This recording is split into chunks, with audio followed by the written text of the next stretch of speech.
안녕하세요. 오늘의 데일리 뉴스레터에 오신 것을 환영합니다. 1. 세계가 놀란 한국. 2. 중국의 건설업 스캔들. 3. 대한민국의 핵심 기술. 한번 진실을 알아봅시다. 대한민국과 브루나이는 동남아시아 태평양 지역에서 양국의 외교 네트워크 중요한 부분을 이루고 있습니다.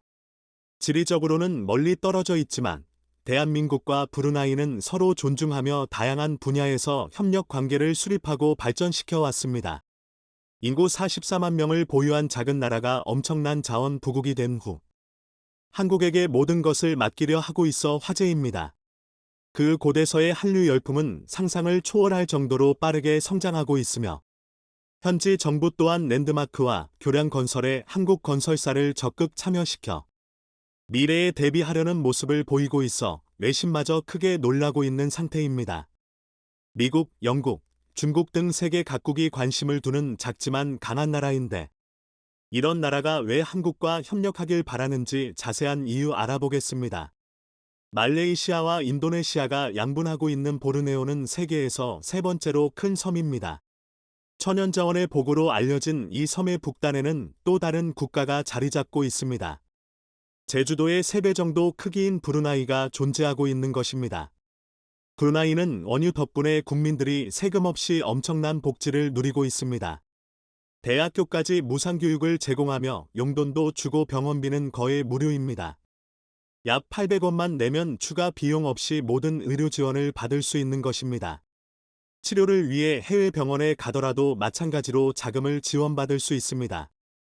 유학 또한 공짜로 갈 수 있고 정부는 가정당 평균 4대의 차량을 지원해 차량 보급률은 미국에 이어 세계 두 번째를 기록하고 있습니다. 국왕 소유 자동차만 4,000대에 이르고 이를 관리하기 위한 정비사가 100명이나 존재하죠. 포브스에 따르면 브루나이 국왕의 재산은 약 200억 달러에 달합니다. 이는 세계에서 11번째로 재산이 많은 것입니다. 새해 행사에 참여하면 국왕이 90만 원 상당의 세뱃돈을 줄 정도니 말입니다. 세계적으로 유명한 로열 브루나이 항공 또한 왕실이 직접 운영하는 항공사입니다. 좌석은 넓고 깔끔하며 기내식은 평균 이상이라는 평을 듣고 있는 항공사죠. 승무원 또한 친절하기로 유명해 2년 연속 세계 최고 승무원상을 받기도 했습니다. 그리고 황금으로 장식된 7성급 엠파이어 호텔은 그들의 또 다른 자랑입니다. 축구장 250개를 합친 크기의 수영장, 영화관, 골프장 등이 모두 모여 있을 정도입니다. 브루나이가 이렇게 되기까지는 기가 막힌 반전이 있습니다. 그들은 한때 15에서 17세기 보르네오 섬 전역과 북부 필리핀을 지배하는 광대한 영역을 지닌 막강한 나라였습니다. 그러나 유럽의 침략이 시작되면서 서서히 쇠락해간 역사가 있습니다. 1800년대부터 시작된 영국의 침입으로 국토가 대폭 쪼그라들었고 2차 세계대전 때는 일본군의 점령을 받기도 했습니다. 그 후 영국의 자치정부가 됐다가 1984년 최종 독립을 했던 나라입니다. 브루나이가 두 조각이 난 것 또한 영국 식민지의 결과였습니다. 영국은 브루나이 중간 민방 지역을 장악해 사라왁에 포함시켰고 그 후 사라왁은 말레이시아로 합류되면서 현재 상태가 이어지고 있는 것입니다. 그들은 말레이시아의 영토 반환을 요구했지만 번번이 거부되어 왔습니다. 그러다 2009년 국경협정을 맺어 지금 상태로 분쟁이 종료된 상황입니다. 그런데 브루나이가 부국이 된 이유는 1920년대 영토와 주변 해역에서 발견된 막대한 석유 자원 때문입니다. 석유 매장량은 11억 배럴이었고 천연가스 매장량은 3천억 입방미터로 추정되고 있습니다. 동남아에서 세 번째로 큰 석유 생산국이 됐으며 하루 평균 13만 배럴을 뽑아내고 있는 상태입니다. 구매력 기준 1인당 GDP가 7만 7천 달러를 기록하며 한국의 약 2배 수준이 된 것도 이런 이유 때문입니다. 독일 15위, 한국 23위, 일본 28위보다 높은 세계 8위를 하고 있는 상황입니다. 브루나이는 1984년 독립 후 바로 한국과 수교를 한 바 있습니다. 볼키아 국왕은 독립 직후 한국을 방문하는 등 긴밀한 관계를 타진해 왔습니다. 원유 대부분을 한국과 일본 등으로 보냈고 1972년부터는 LNG를 수출하기도 했습니다. 원유와 천연가스는 브루나이 경제의 근간입니다. 주요 수출품 중 광물성 연료가 89%에 이를 정도입니다. 한국 또한 1997년부터 연간 100만 톤 가량의 LNG와 석유를 도입해 왔습니다. 한국이 브루나이 자원 수출국 중 두 번째를 차지했던 것입니다. 브루나이는 2008년 대우조선해양에 두 척의 LNG 운반선을 발주했으며 현대중공업 또한 여러 척을 수주해 2015년 인도한 바 있습니다. 하지만 석유 자원은 무한정 있는 것은 아닙니다. 현재 운영 중인 가스전들은 2034년 이후 생산 종료가 예정되어 있습니다. 그들은 자원 의존도를 낮추고 산업을 다각화하기 위해 한국과의 협력을 원하고 있습니다.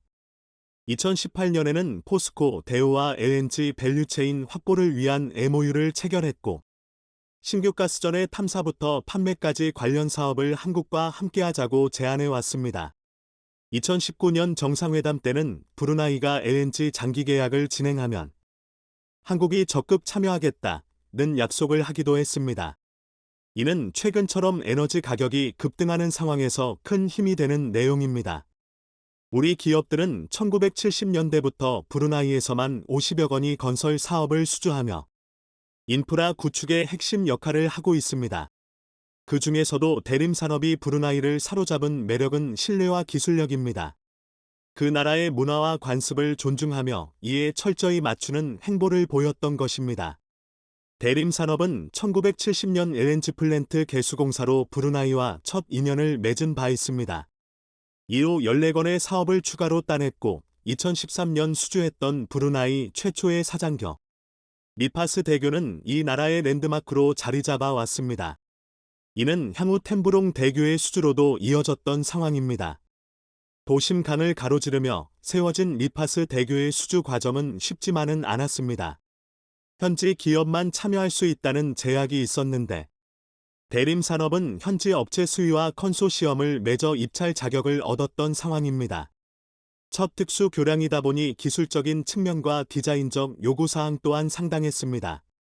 대림산업은 이슬람 사원을 상징하는 돔 모양을 디자인해 주탑에 적용했고 1층에는 이슬람 기도실을 만드는 등 현지화에 최적화된 형태로 제안을 했습니다. 9.5톤 무게의 돔을 주탑 정상에 안착시켰을 때는 감탄사가 쏟아져 나왔죠. 그렇게 현지에서 가장 높은 157m의 구조물이 탄생했던 것입니다. 주탑 높이는 국왕의 생일인 7월 15일에 영어식 표기를 따서 정해졌습니다. 그렇게 미파스 대교는 2017년에 완성됐고 기존 40km를 돌아가야 하는 거리는 607m로 줄어들었습니다. 성공적인 건설 과정은 동남아 최대 길이 다리 30km인 템브롱 대교 수주로 이어졌던 상황입니다. 기존까지만 해도 동서로 갈라진 영토는 브루나이의 큰 골치 거리였습니다. 오가기 위해서는 항상 말레이시아를 경유해야 했고 추가 비용까지 발생했기 때문입니다. 브루나이가 이를 해결하기 위해 선택한 나라는 한국이었습니다. 대림산업은 2015년 템브롱 대교의 핵심인 해상 교량과 사장교 2개 구간을 약 7,500억 원의 수주를 한 바 있습니다. 해상교 부분만 무려 14.5km로 인천대교와 비슷한 규모입니다. 브루나이 역사상 가장 큰 교량 사업으로 총 사업비는 2조 원에 달했습니다. 이때 중국은 강력한 저가 공세를 폈지만 승리는 한국이었습니다. 입찰 당시 중국 업체들이 1에서 3위로 낮은 가격을 써냈지만 대림산업은 가장 높은 공사비로 4위를 하고도 수주를 차지했습니다. 공기 단축과 차별화된 설계를 제시해 사업권을 따냈던 것입니다. 템브롱 대교에 적용된 핵심 기술은 특수기중기를 사용하는 론칭 겐트리 공법입니다. 육지에서 제작한 상판을 해상으로 운반한 후 특수 설계된 기중기로 800톤이 넘는 상판 2개를 한 번에 들어올려 교각 위로 올리는 방식을 사용한 것입니다. 이로 인해 작업 능률을 4배로 끌어올렸으며 비용까지 크게 절약했던 상황입니다. 그렇게 2019년 11월 성공적으로 완공해 기술력을 입증했습니다. 브루나이 국왕은 돌아가신 아버지의 이름을 따서 템브롱 대교 이름을 변경했고 종전 서너 시간이 소요됐던 두 지역을 15분 정도로 크게 줄여졌기 때문입니다. 말레이시아 국경을 2차례나 넘어야 했던 번거로움도 사라졌죠. 한국의 기술력은 브루나이 국토를 통서로 연결시켜졌고 국민 통합에 기여하면서 현지에 강렬한 인상을 남긴 것으로 나타났습니다. 템부롱은 95% 인구가 살고 있는 서쪽 지역에 비해 상대적으로 낙후됐었지만 이제 희망의 빛을 보고 있는 상태입니다.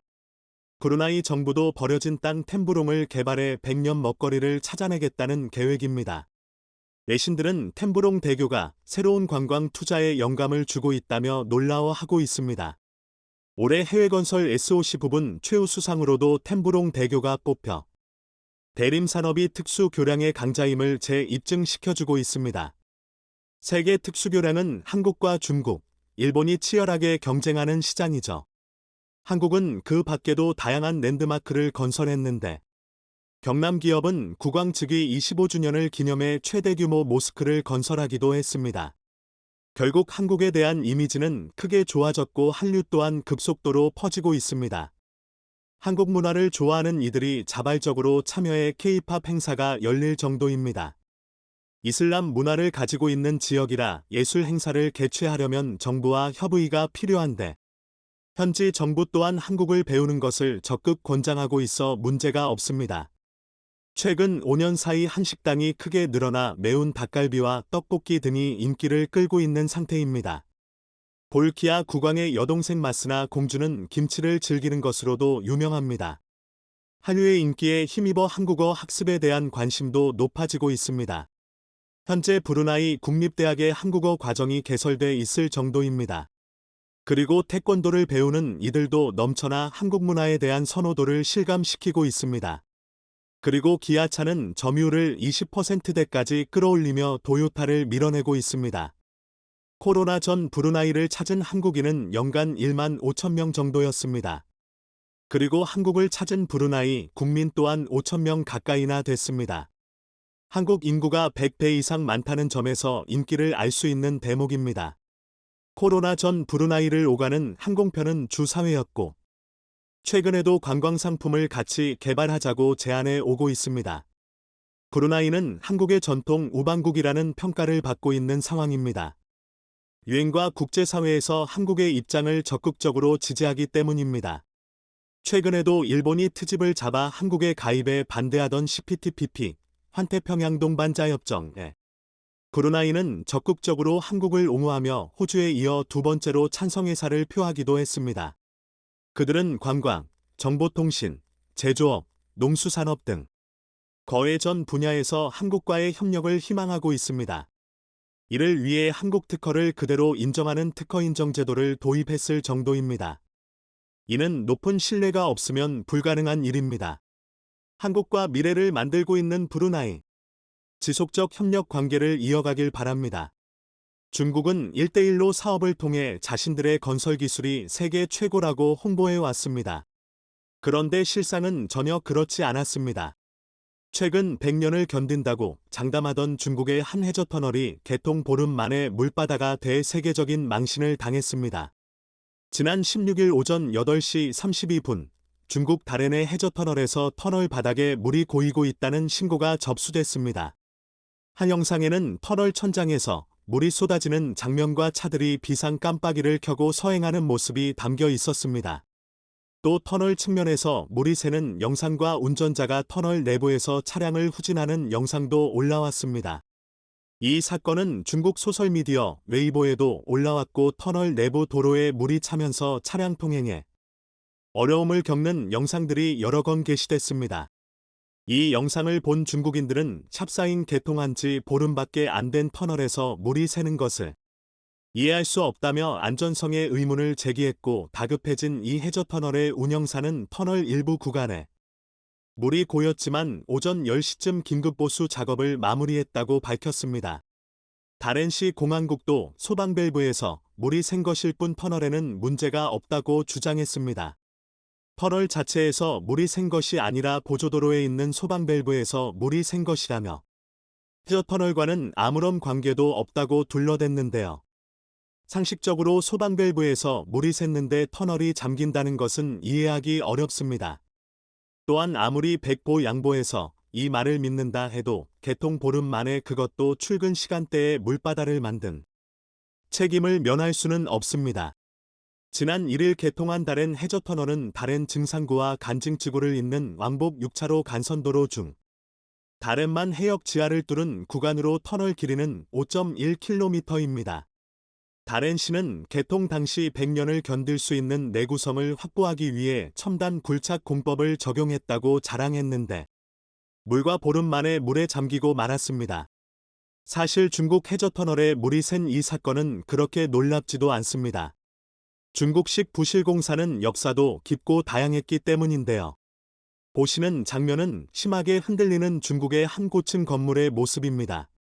쪄질 듯 과하게 흔들리는 모습에서 아무리 봐도 부실공사가 의심됩니다. 중국 선전시에 있는 이 75층짜리 건물은 심하게 흔들렸지만 그 원인 파악조차 제대로 하지 못했습니다. 심지어 설계 도면조차 완성되지 않은 채로 공사를 시작했다는 증언이 나왔습니다. 결국 원인 파악을 하지 못한 건물 사용자들은 원시적인 자구책까지 내놓았는데요. 이 건물에서는 거꾸로 세운 물병이 책상마다 올려져 있습니다. 건물이 흔들리면 곧바로 달아나기 위해서입니다. 건물 상가의 천장 일부가 부서져 내리면서 바닥에 흙더미도 쏟아졌습니다. 결국 이 75층 건물은 일부 허용했던 상인들의 출입마저 막으면서 유령 빌딩이 돼 버렸습니다. 선전시 당국은 건물의 진동과 침하가 모두 허용치 이내라고 밝혔지만 흔들린 원인은 여전히 조사 중이라고 합니다. 중국이 야심차게 추진 중인 1대1로 사업 역시 부실공사의 예외는 없었습니다. 올해 초 네팔 공항에서 여객기 추락 사고가 발생해 수많은 인명피해가 발생했습니다.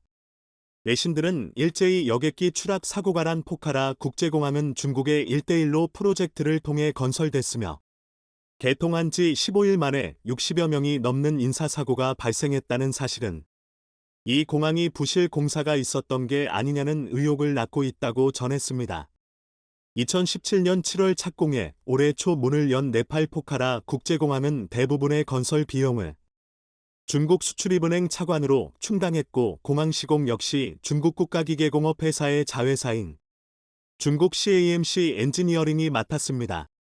이도 일간 더 타임스 오브 인디아는 네팔 매체를 인용해 네팔 정부가 중국으로부터 공항 건설 비용으로 차관 약 2,600억 원을 받았다고 전했습니다. 또 인도 매체 뉴스 18과 네팔 일간지들은 포카라 국제공항의 입지 자체가 문제였다고 보도했습니다. 이니 개항 전부터 공항 부지 인근에 있는 매립지가 맹금류를 유인하기 때문에 비행기를 조종하기에 위험한 지역이라는 주장이 제기됐지만 매립지를 옮기지 않고 무리하게 개항을 했다가 그만 이런 추락 사고가 발생했다는 것입니다. 우연이겠지만 다롄시의 해저터널처럼 이 공항 역시 문을 연 지 불과 보름 만에 사고가 났습니다. 중국이 지원한 1대1로 사업은 세계 곳곳에서 부실공사로 균열이 가거나 결함이 발견돼 민폐를 끼치고 있습니다.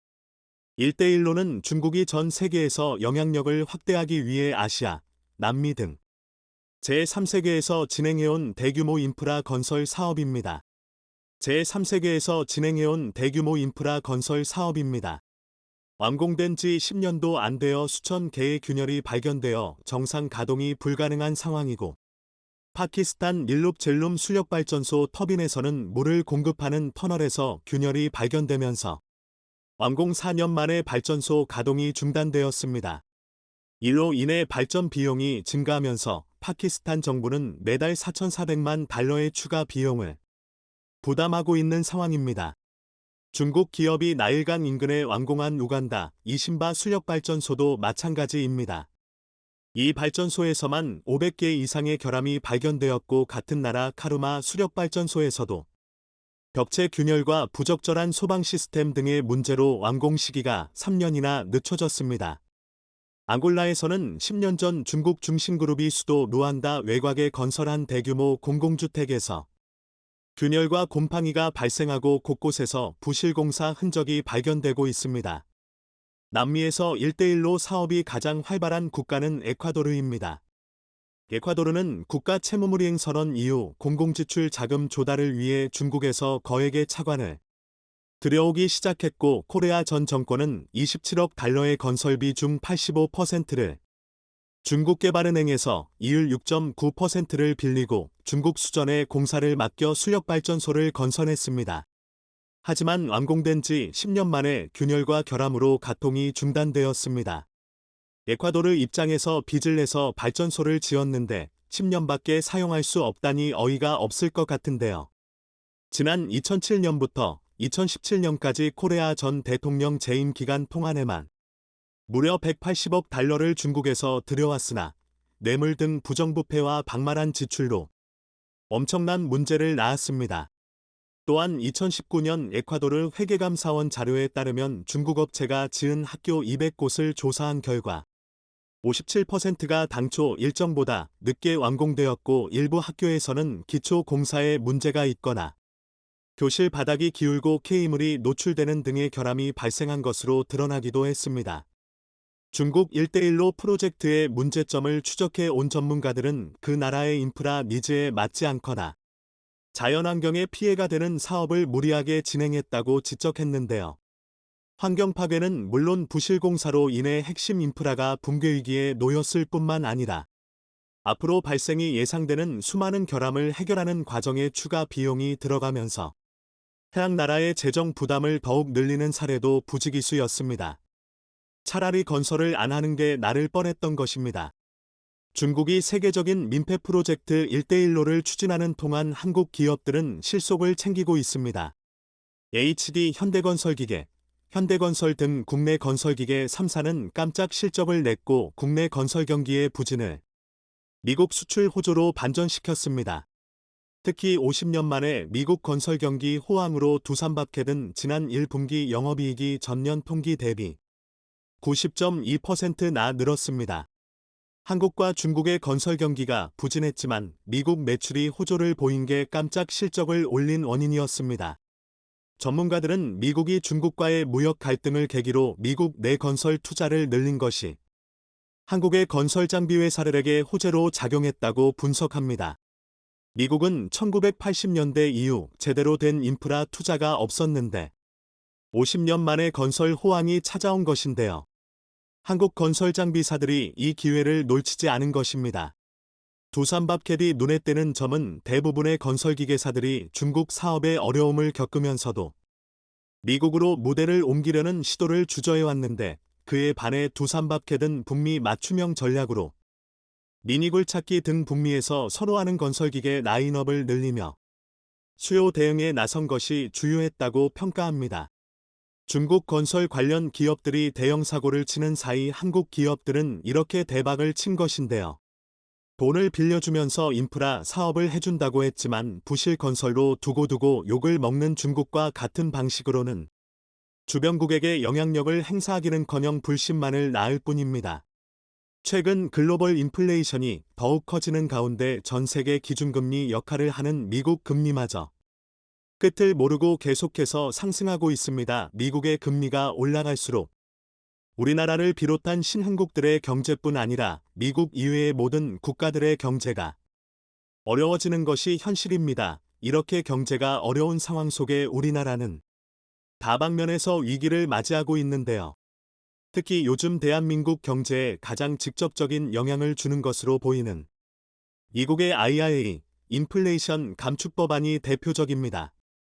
미국에서 테슬라에 의해 시장 점유율 2위를 기록 중인 한국산 전기차를 정면으로 겨냥한 IRA 법안은 오로지 미국에서 생산한 전기차에게만 보조금을 지급해 글로벌 자동차 기업들이 미국의 전기차를 판매하기 위해선 미국의 공장을 지으라는 반강제적인 조항입니다. 물론 한국은 트럼프 행정부 시절부터 미국에 이런 기류를 포착해 2024년까지 미국 조지아주에 전기차 공장을 완공한다는 계획을 세웠고 현재 착공 직전 단계인 상황입니다. 하지만 미국은 한국으로부터 수십조 원의 투자를 받아놓고서 그 2년을 기다리지 못해 보조금 지급을 철회한다는 등 동맹국이자 투자국에 대한 살살맞은 대우를 하고 있는데요. 바이든 행정부가 이렇게까지 하는 이유는 11월로 다가온 미국 중간선거에서 의미 있는 결과를 내어야 대통령 재선이 가능하기 때문입니다. 그런데 바이든 대통령이 한국을 방문해 정상회담을 진행하면서 삼성과 현대기아는 물론 배터리 3사의 미국 투자까지 미래 산업을 싹쓸이 해갔지만 한국에 대한 대우는 사실상 중국과 비슷하거나 어떻게 보면 중국만도 못한 상황인데요. 미국이 이렇게 선을 넘으면서까지 한국을 압박하지 한국에서도 특단의 조치를 꺼내들고 나섰습니다. 결국 현대기아 자동차에선 미국 내 추가 투자가 아니라 멕시코 지역의 사업 8천만 달러 규모, 우리 돈 7천억 원에 달하는 투자를 결정하며 멕시코 현지 공장의 증설과 추가 인력 채용 등 막대한 자금을 퍼붓고 있는 상황입니다. 현대기아 측에서 IRA에 대응하는 수단으로 미국이 아닌 멕시코 투자를 결정하자 기존의 현대기아의 덧받치라 불리던 조지아주에선 비상이 걸린 상황입니다. 조지아주는 현대자동차와 기아자동차 공장, SK온의 배터리 공장이 있으며 여기에 딸린 한국계 부품 소재 기업만 120여 곳에 달합니다. 조지아주는 사실상 한국 기업의 미국 캠프 수준이며 한국 기업을 통해 직간접적으로 경제활동을 하는 조지아주의 시민들은 20만 명에 달하는 것으로 추산되고 있을 정도로 한국에 대한 경제적 의존도가 높은 상황입니다. 그런데 이런 조지아주가 최근 바이든 행정부의 결정에 지역 일자리 수천 개와 직간접 고용 효과 수만 개를 날리게 될 상황에 놓였습니다.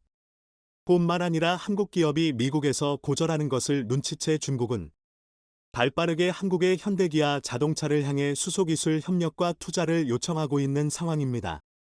관련 소식을 자세히 알아보겠습니다. 기아자동차의 모자를 쓴 외국인 남성이 카메라 앞에서 이야기를 시작했습니다. 그는 멕시코 누에보레온주의 주지사 사무엘 가르시아인데요. 이번에 누에보레온의 기아자동차 공장에서 사업 8천만 달러, 우리 돈 7천억 가량을 추가 투자해 공장 생산 라인을 새롭게 늘리고 수천 명의 일자리를 창출합니다. 현재 누에보레온주의 기아차 공장은 평균 54초마다 한 개의 자동차가 만들어지며 이렇게 만들어진 자동차들은 전 세계 45개국으로 수출되고 있습니다. 그 중에서도 가장 큰 수출 비중을 차지하는 곳은 멕시코와 국경을 맞대고 있는 미국인데요.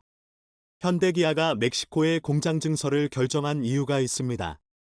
지난 1992년 미국, 캐나다, 멕시코, 북미 3개국은 나프타, 북미 자유무역 협정을 체결해 세계국 5억 명에 달하는 단일 경제체제를 구축했습니다. 따라서 미국, 캐나다, 멕시코에서 생산 제조되는 거의 대부분의 농수산물과 공산품들은 무관세 혜택으로 수출과 수입이 가능해졌습니다.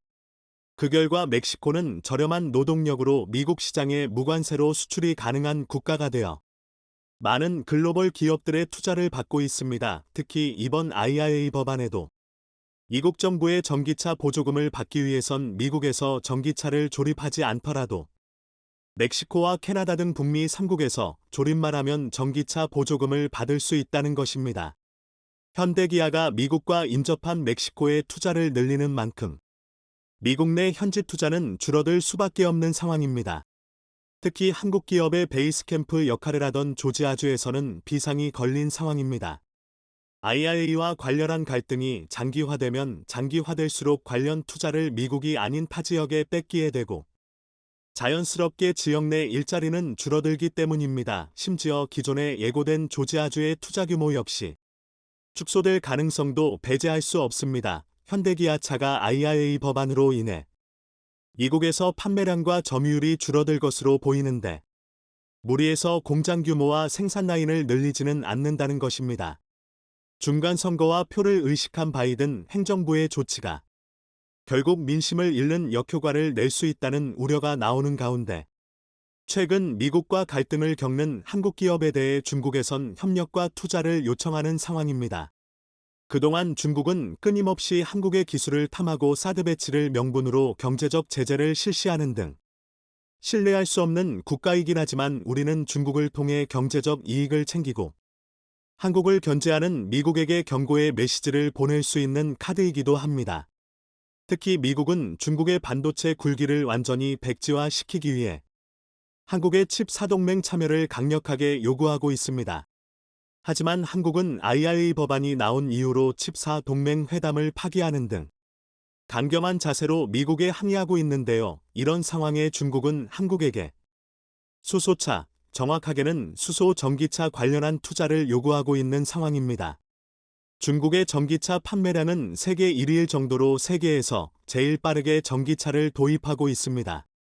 하지만 이 과정에서 중국, 자국의 전기차 업체들과 자국 배터리 업체에게만 보조금을 지급하여 우리나라 현대기아는 물론 다른 해외 자동차 업체들도 중국에서 제 실력을 내지 못하고 있습니다. 기존의 중국은 자국의 기술력이 성장하기 전엔 해외 업체들의 투자를 적극적으로 받아서 기술과 자본을 유치한 다음에 자국의 기술력이 어느 정도 올라오고 나면 해외 기업들을 직간접적으로 제재하면서 자국 기업에게 혜택을 몰아줘 공정하지 않은 경쟁을 유도하고 있습니다. 그 결과 중국의 자동차 판매 통계는 글로벌 자동차 통계에서 따로 집계할 정도로 불공정한 시장인 상황인데요. 그럼에도 불구하고 중국의 시장이 워낙 크기에 많은 글로벌 자동차 업체들이 중국에 진출하고 있습니다. 세계의 공장이라 불리며 친환경과는 거리가 먼 것처럼 보이는 중국이지만 그래도 자동차 분야에선 적극적으로 친환경 차량을 밀어주고 있는데요. 여기엔 여러 가지 분석이 존재합니다. 물론 세계적인 대기오염을 자랑하는 중국이 환경오염을 줄이려는 목적도 있겠지만 친환경차 특히 전기차에 탑재되는 배터리는 전기차 원가의 40%를 차지할 정도로 자동차 역사상 가장 비싼 부품입니다. 그런데 배터리 원료로 쓰이는 희토류와 광물들은 상당수 중국에서 나기 때문에 전기차로 전환할수록 자국의 부품 사용 비중이 올리 중국 경제에 이득이 된다는 판단에서 중국 당국은 전기차 도입을 적극 장려하고 있다는 것입니다. 하지만 전기차의 한계점이 명확해진 지금 중국은 새로운 대안을 찾고 있습니다. 자동차에서 내뿜는 대기오염 물질은 대부분 트럭을 비롯한 화물차에서 나옵니다. 휘발유를 원료로 하는 승용차는 경유를 원료로 하는 화물차보다 압도적으로 적은 대기오염 물질을 내뿜기에 궁극적으로 중국의 대기질을 개선하기 위해선 승용차를 전기차로 바꾸는 것보다 화물차를 전기차로 바꿔야 하는 상황인데요. 그런데 화물차를 전기트럭으로 전환하는 과정엔 아직 해결되지 않은 기술적인 문제가 있습니다. 우선 전기차의 배터리는 매우 크고 무겁습니다. 흔히 소나타와 K5 등 2000큐빅센티미터 배기량을 가진 차량의 공차 중량은 1400kg 즉 1.4톤 수준이지만 아이오닉 5를 비롯한 대부분의 전기차는 공차 중량이 2000kg, 2톤에 가까운 무게를 자랑합니다. 눈에 띄지 않지만 배터리가 매우 크고 무겁기에 트럭에 배터리를 적용할 경우 무게가 너무 무거워져 화물 적재량이 감소할 뿐 아니라 배터리 부피로 인해서도 화물의 적재량이 감소합니다. 그리고 무엇보다 충전 시간이 해결되지 않았습니다. 장거리 화물차의 경우 많으면 하루 600km도 운행하는데 기름이 없을 경우엔 5분 내로 주유하고 출발이 가능하지만 전기 화물차의 경우 현재 기술로는 반나절가량 충전해야 400km를 주행할까 말까한 수준입니다. 즉 생업의 수단으로 장거리 전기 트럭은 현실적으로 불가능한 수준입니다. 따라서 자동차 전문가들은 미래의 승용차들은 대부분 전기차로 바꿀 것이고 미래의 화물차들은 대부분 수소차가 될 것으로 전망하고 있습니다. 그런데 수소트럭의 기술은 현대가 세계 1위이며 세계 최초 수소트럭을 상용화하여 이미 스위스로 수출까지 해 현재도 안정적으로 운행 중입니다. 수소트럭은 하루 종일 충전해야 되는 전기트럭과 다르게 평범한 트럭처럼 10분 내로 수소 충전이 가능한 장점이 있으며 주행 가는 거리와 화물 적재량에서도 기존 트럭들고 큰 차이가 없는 장점을 가지고 있습니다. 따라서 중국은 현대차의 수소 기술에 주목하며 자국 내 투자를 권유하고 있습니다. 이에 현대차는 수소 차량 넥소를 2022년 내로 중국에 출시한다는 입장이고 광저우의 수소 연료전지 시스템 생산기지 건설을 본격화했습니다.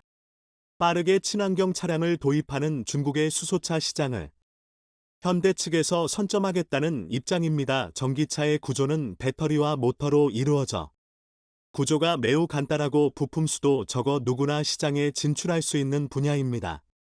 베트남마저 전기차 생산에 뛰어들 정도로 쉬운 분야인데요. 반면 수소차 시장은 아무나 시작할 수 없는 기술력의 끝판왕이라 불리는 분야입니다.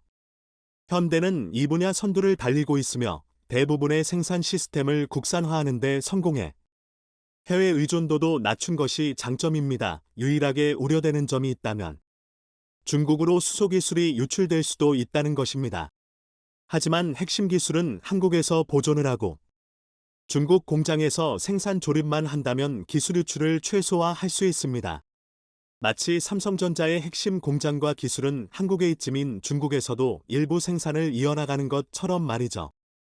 최근 세계 각지에서 자국 우선주의로 많은 일자리와 경제적 가치를 창출하는 글로벌 기업들을 유치하려는 가운데 한국의 기업들이 인기를 얻고 있습니다. 그런데 이런 분위기에서 손해를 보기보단 한국 기업의 가치를 더욱 인정해주는 곳으로 투자의 방향을 늘려야 할 것입니다. 시청해 주셔서 감사합니다.